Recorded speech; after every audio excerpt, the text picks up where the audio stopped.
আসসালামু আলাইকুম, স্বাগত জানাচ্ছি আরটিভি দুপুরের সংবাদে। আপনাদের সঙ্গে আছি আমি নাবিলা হাসান। শুরুতেই পবিত্র হজের খবর। মিনায় মুসল্লিদের জড়ো হওয়ার মধ্য দিয়ে পবিত্র হজের আনুষ্ঠানিকতা শুরু হয়েছে। শেষ হবে 12 জিলহজ শয়তানকে পাথর নিক্ষেপ ও কাবা শরীফকে বিদায় তাওয়াফের মধ্য দিয়ে। অন্যান্য দেশের হাজিদের সঙ্গে মিনায় জড়ো হয় বাংলাদেশের ৮২,৭৭২ হাজিও।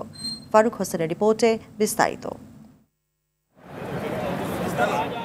জিলহজের ৮ তারিখ থেকে হজের মূল আনুষ্ঠানিকতা শুরু হলেও বৃহস্পতিবার এশার পর থেকে মক্কার নিজ নিজ আবাসন থেকে ইহরাম বেঁধে মিনায় রওনা হন হাজিরা। মূলত হাজির সংখ্যা বিবেচনায় আগের রাত থেকেই তাদের তাঁবুর শহর মিনায় নেওয়া শুরু করে সৌদি মুয়াল্লিমরা। এ সময় গুঞ্জরিত হয় তালবিয়া।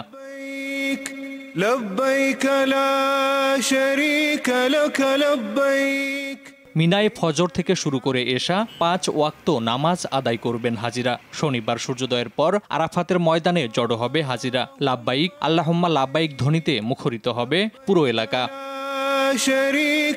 আরাফাতের ময়দানে এবছর হজের খুতবা দেবেন মসজিদুল হারামের ইমাম ও খতিব শায়ক ডক্টর মাহের বিন হামাদ বিন মুয়াক্কল আল মুয়াইকলি। একই সঙ্গে মসজিদে নামিরাতে নামাজও পড়াবেন তিনি।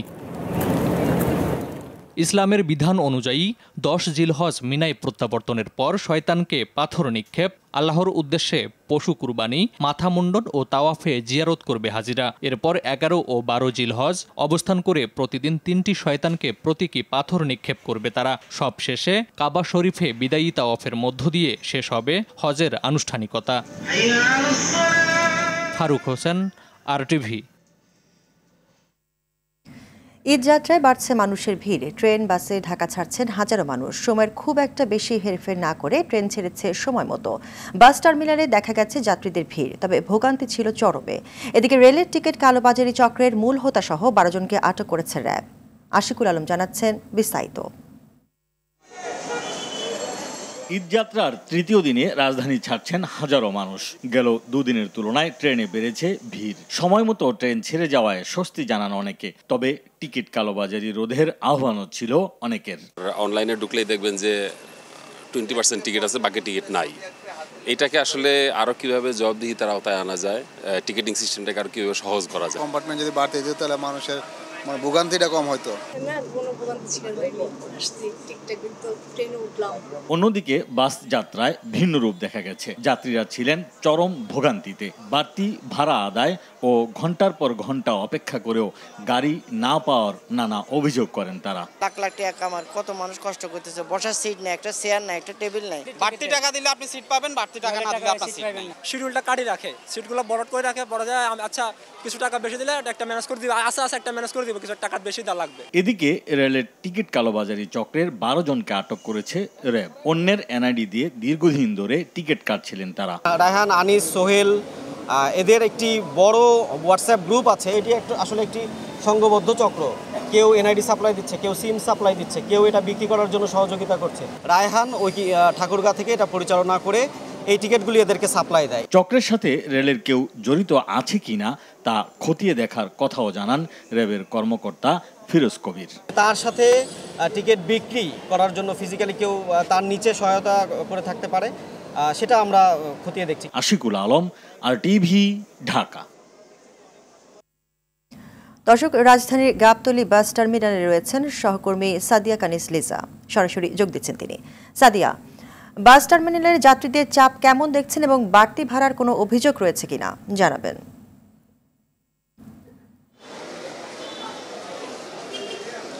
নাবিলা, আপনি জানেন যে ঈদ এলেই কিন্তু যারা যাত্রী আছেন, যারা ঢাকায় কর্মরত থাকেন, তারা কিন্তু গ্রামে পরিবার পরিজন নিয়ে ঈদ করার জন্য গ্রামের পথে ছুটতে থাকেন এবং কয়েকদিন ধরেই কিন্তু মানুষজন গ্রামের দিকে যাচ্ছেন পরিবার পরিজন নিয়ে ঈদ করতে।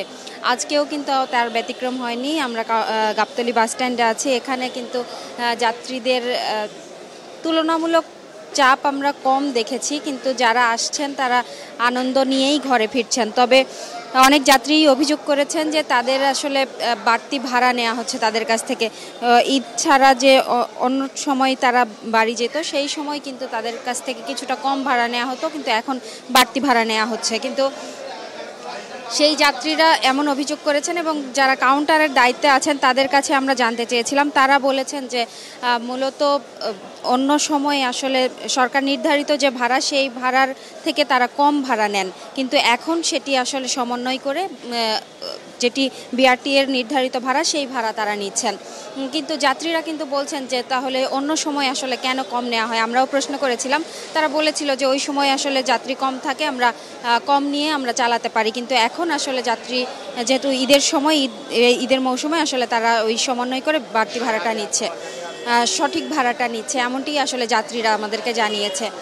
আর এখানে খানিকক্ষণ আগে বিআরটিআর চেয়ারম্যান এসেছিলেন, তিনি মনিটর করে গেছেন। তিনি আমাদেরকে জানিয়েছেন যে আসলে এই ঈদের সময়টাতে কেন্দ্র করে কিন্তু যে যাত্রী আসলে ঢাকা থেকে রংপুর যাবে, বগুড়ার যদি যাত্রী হয়, সেই যাত্রীকে কিন্তু রংপুরের পর্যন্তই ভাড়া দিতে হবে, এটি আসলে তারা বলেছেন, আমাদেরকে জানিয়েছেন। এবং আমরা পুরো ঘুরে দেখেছি গাবতলী, যাত্রীরা কিন্তু খুব আনন্দ খুশি নিয়েই বাড়ি ফিরছেন।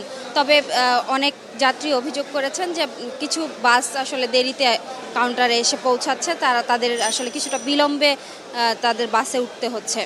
আর আমরা রেল স্টেশনগুলোও ঘুরে দেখেছি, সেখানেও কিন্তু যাত্রীদের আজকে চাপ বেড়েছে। যাত্রীরা যেহেতু আজকে ছুটির দিন, আজকেই কিন্তু গ্রামে ফিরছে অনেকেই, আমরা চাপ দেখেছি। তবে টিকিট কালোবাজারি রোধে কিন্তু প্রশাসনের নজরদারি আমরা দেখেছি, তারা কাজ করছেন এবং কোনো ধরনের যেন কোনো সমস্যা না হয়, যাত্রীদের কোনো ধরনের অপ্রীতিকর ঘটনা না ঘটে, সেই কারণে কিন্তু কাজ করছে। এবং গাবতলী বাস স্ট্যান্ডেও আমরা দেখেছি যে পুলিশ এবং বিআরটি এর সমন্বয়ে যে ভিজিলেন্স টিম, তারা কাজ করছে যাত্রীদের সুবিধার্থে। তো নাবিলা, এই ছিল গাবতলী বাস স্ট্যান্ড থেকে আমার কাছে সর্বশেষ। ধন্যবাদ সাদিয়া আপনাকে। এদিকে দেশের বিভিন্ন সড়ক মহাসড়কে যানবাহনের চাপ থাকলেও যানজট নেই। গাজীপুরের কালিয়াকৈরের অনেক শিল্প কারখানায় ছুটি হওয়ায় সকাল থেকে চন্দ্রা এলাকায় চাপ রয়েছে। যানজট না হলেও ধীর গতিতে চলছে যানবাহন, তবে দ্বিগুণ ভাড়া গুনতে হচ্ছে বলে অভিযোগ যাত্রীদের। ঢাকা টাঙ্গাইল বঙ্গবন্ধু সেতু মহাসড়কে যানবাহনের চাপ আছে। এদিকে সিরাজগঞ্জের বঙ্গবন্ধু সেতু পশ্চিম সংযোগ মহাসড়কে যানবাহনের বাড়তি চাপ রয়েছে। গণপরিবহনের পাশাপাশি ট্রাক, পিকআপ ভ্যান, মোটরসাইকেল সহ ব্যক্তিগত গাড়িতে বাড়ি ফিরছে মানুষ। এছাড়া রাজধানী ঢাকা থেকে দক্ষিণবঙ্গের প্রবেশপথ বঙ্গবন্ধু এক্সপ্রেসওয়ে হয়ে পদ্মা সেতুতে যানবাহনের চাপ বেড়েছে। দূরপাল্লার যানবাহনের পাশাপাশি ব্যক্তিগত যান ও মোটরসাইকেল করেও বাড়ি ফিরছেন মানুষ। তবে যাত্রীর চাপ নেই পাটুরিয়া দৌলতদিয়া নৌপথে।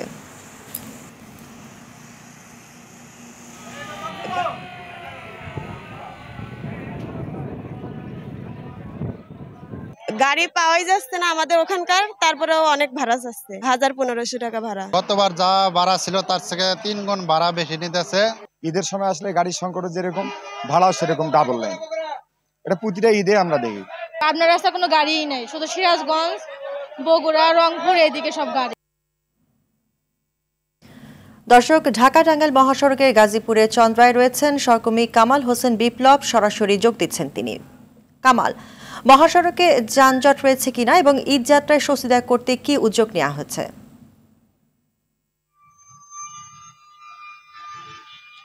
জি নাবিলা, আপনি যেমনটি জানেন যে কালিয়াকৈর একটি শিল্প অধ্যুষিত এলাকা।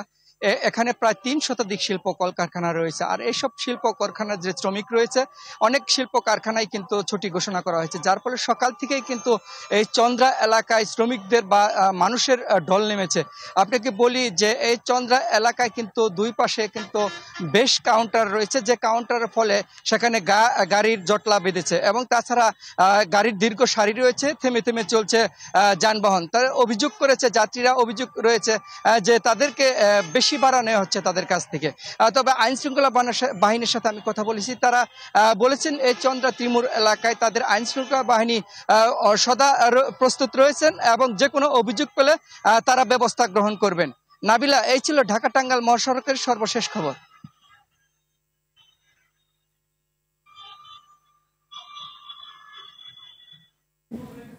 ধন্যবাদ আপনাকে। তিন জেলায় সড়ক দুর্ঘটনায় ৬ জন নিহত হয়েছে। ভোরে টাঙ্গাইলের কালিহাতী উপজেলার বাগুটিয়ার এলাকায় প্রাইভেট কার ও গরুবাহী ট্রাকের সংঘর্ষ হয়। এতে ঘটনাস্থলে ২ জন নিহত হন। আহত ৩ জনকে স্থানীয় হাসপাতালে নেওয়া হলে তাদের মধ্যে একজনের মৃত্যু হয়। একই জেলার মির্জাপুরে মোটরসাইকেল নিয়ন্ত্রণ হারিয়ে আইল্যান্ডের সঙ্গে ধাক্কা লাগে। এতে ঘটনাস্থলেই ওই মোটরসাইকেল আরোহী নিহত হয়। এদিকে বরিশালের বাকেরগঞ্জে পিকআপ, সিএনজি অটোরিকশা ও ব্যাটারি চালিত অটোরিকশার ত্রিমুখী সংঘর্ষে একজন নিহত হয়েছে। এছাড়াও নড়াইল সদরের হাইয়াইখালী ব্রিজ এলাকায় পিকআপের ধাক্কায় এক মোটরসাইকেল আরোহী নিহত হয়েছে।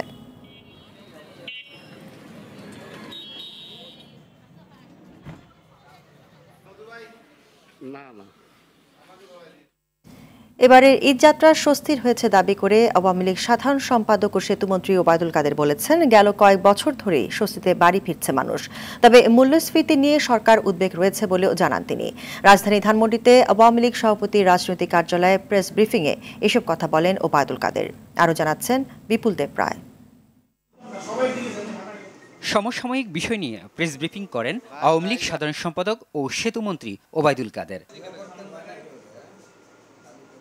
তিনি বলেন, দেশে সর্বকালের সবচেয়ে ভালো সড়ক এই সরকারের সময়ে হয়েছে, তাই অন্যান্য বারের মতো এবারও স্বস্তি পাচ্ছে মানুষ। চাপ আছে, কিন্তু যানজট যাকে বলে সেটা এখনো নেই।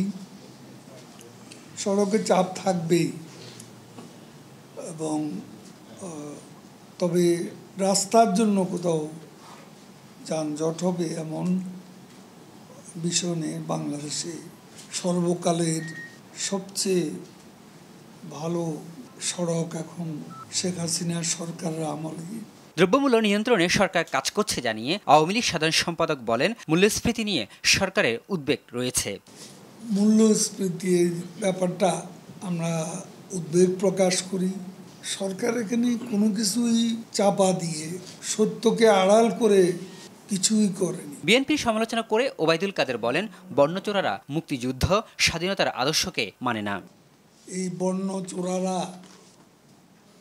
গণতন্ত্রের নামে যতদিন বাংলাদেশে আছে, এরা এই দেশের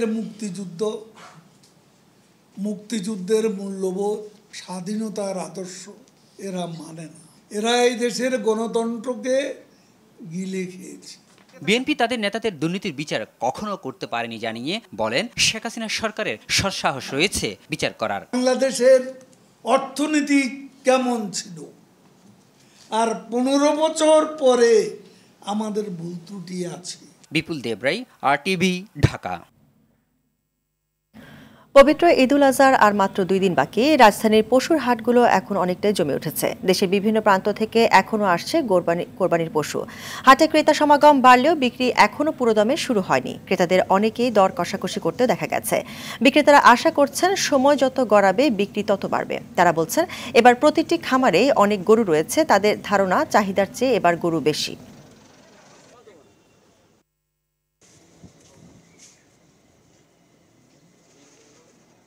পশু বেচাকেনার পরে যে বড় অঙ্কের টাকা তারা যেন এই ব্যাংকিংয়ের মাধ্যমে লেনদেন করে। এছাড়া আমাদের নির্বাহী ম্যাজিস্ট্রেটগণ এখানে উপস্থিত আছেন, যেখানে অসুস্থ, রোগাক্রান্ত কিংবা কৃত্রিম উপায়ে মোটা তাজা করা গরু, অসুস্থ গরু যেন কোনো অবস্থায় বিক্রি না হয়। এবার কাঁচা চামড়া কেনাবেচার সব পর্যায় সহ পরিবহন, চাঁদাবাজি ঠেকাতেও শিল্প ও বাণিজ্য মন্ত্রণালয়কে সঙ্গে নিয়ে সরাসরি হস্তক্ষেপ করতে চায় বাংলাদেশ ট্যানার্স অ্যাসোসিয়েশন, BTA।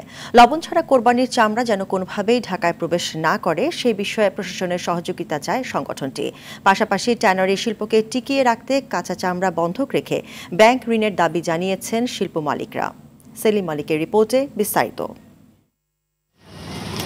কুরবানির পর একদিকে চামড়া সংরক্ষণে সচেতনতার অভাব, অন্যদিকে কম দামে চামড়া রপ্তানি করতে বাধ্য হচ্ছেন ট্যানারি শিল্প মালিকরা। এই দুই কারণে দিন দিন পিছিয়ে যাচ্ছে দেশের ট্যানারি শিল্প।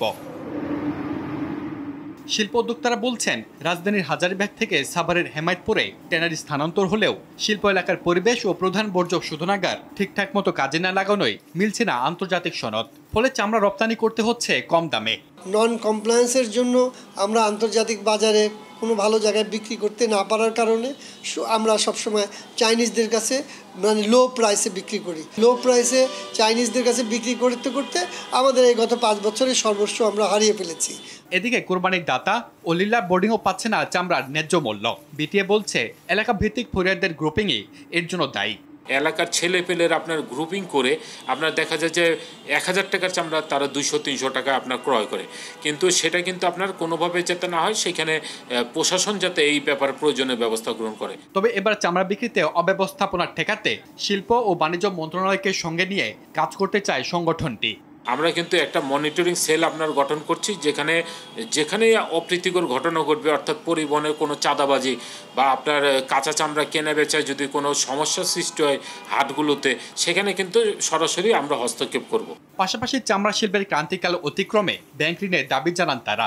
যদি এই চামড়াটাকে স্পেশালি কোলেটাল হিসেবে নিয়ে তারপরে যদি একটা এডিশনাল ফান্ড এই মুহূর্তে দেয়, তাহলে আমাদের ট্যানারি যে চামড়াগুলো সংগ্রহ করার ক্ষেত্রে একটা ইজি ওয়ে বের করতে পারবো। বিশ্লেষকরা বলছেন লবণ ছাড়া চামড়া বিক্রি বন্ধে আইন প্রণয়নের পাশাপাশি শিল্পের সংকট সমাধানে প্রধানমন্ত্রী ঘোষিত চামড়া শিল্পের উন্নয়নে লেদার ডেভেলপমেন্ট ফোরামের কার্যক্রম শুরু করা জরুরি। গত 1 বছর আগে কিন্তু উনি এলডিএফ লেদার ডেভেলপমেন্ট ফোরাম করার ঘোষণা দিয়েছেন, সেটা কিন্তু কার্যক্রম এখন শুরুই হয়নি। সেটা তো এখনই হওয়া উচিত। এই সেক্টরের ডেভেলপমেন্টের জন্যই আলাদা এরকম একটা চামড়া অধিদপ্তর হওয়া উচিত, যারা এই সেক্টরের সমস্যাগুলো নিয়ে কাজ করবে এবং সেগুলো সমাধানের জন্য কাজ করবে। সেলিম মালিক, আরটিভি, ঢাকা। কোরবানির ঈদ সামনে রেখে বেশি ব্যবহার হয় এমন সব পণ্যের দাম ঊর্ধ্বমুখী। প্রকারভেদে বেড়েছে সব ধরনের মশলার দাম। সবথেকে বেশি ব্যবহার হয় সাদা এলাচ, যা কেজি প্রতি বিক্রি হচ্ছে 4000 টাকা পর্যন্ত। দাম বেড়েছে পেঁয়াজ, আদা, রসুন ও কাঁচামরিচের। তবে ব্রয়লার সহ অন্য মুরগির দাম কিছুটা কমেছে। শাকিবুর রহমানের রিপোর্টে বিস্তারিত।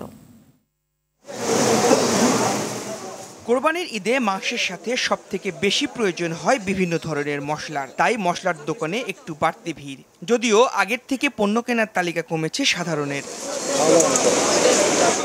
এবারের বাজেটে ভোগ্যপণ্যের উপর উৎসকর কমানোর প্রস্তাবের পরেও কোনো প্রভাব নেই বাজারে।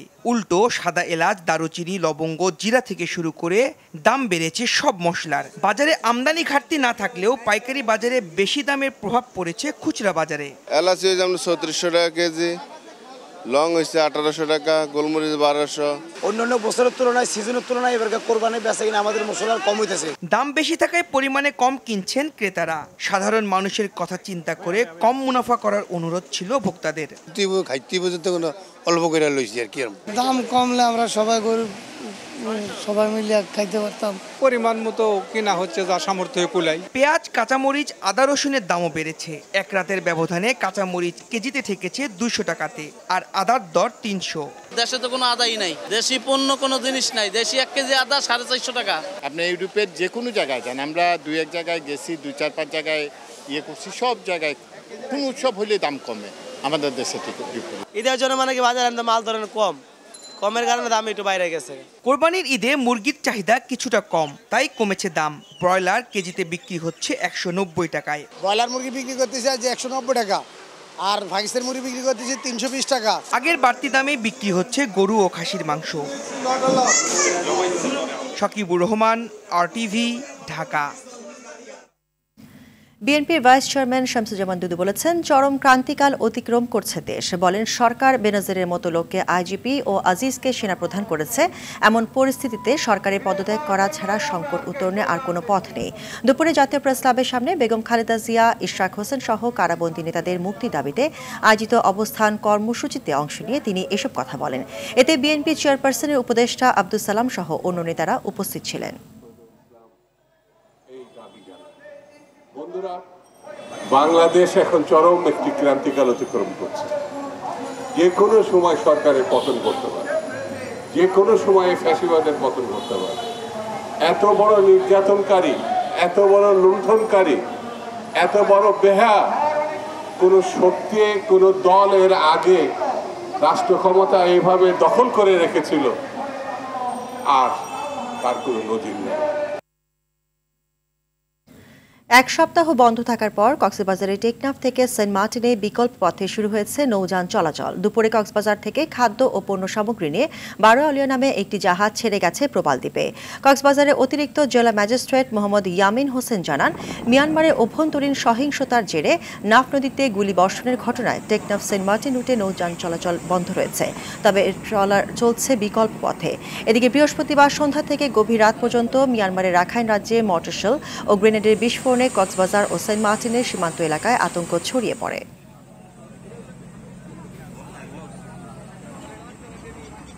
ন্যাশনাল লাইফ ইন্স্যুরেন্স আন্তর্জাতিক সংবাদ।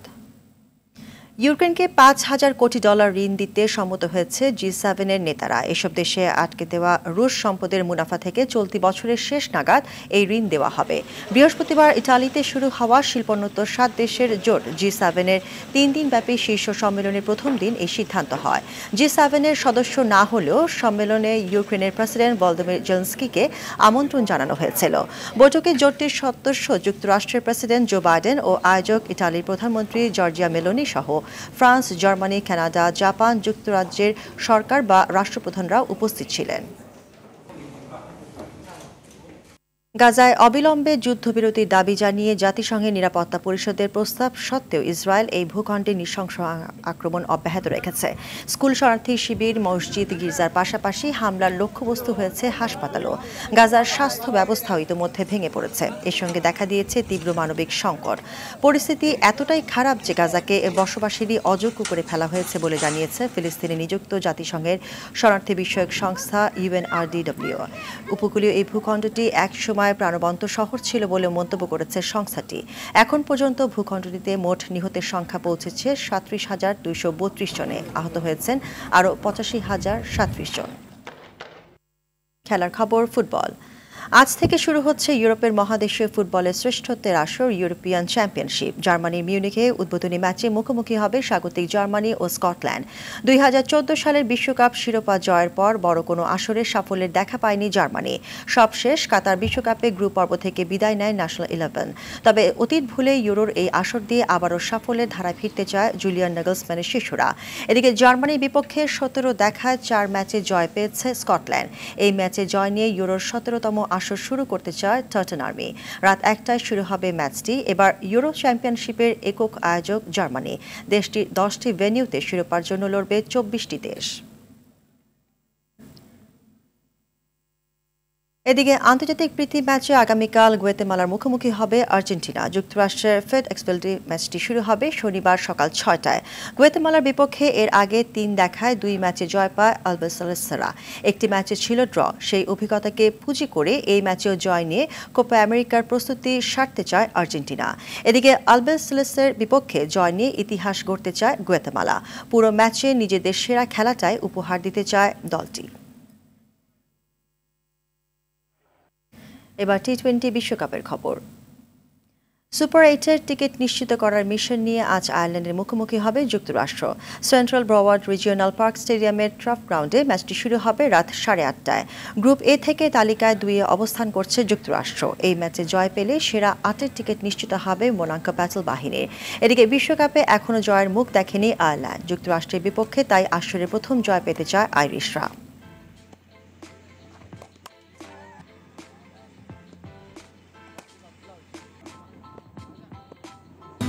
দুপুরের সংবাদ এই পর্যন্তই। সর্বশেষ সংবাদ জানতে যে কোনো মোবাইল থেকে 24141 নম্বরে ডায়াল করুন। জেলা সংবাদ বিকেল 4:45টায় দেখার আমন্ত্রণ রইল। ধন্যবাদ সবাইকে।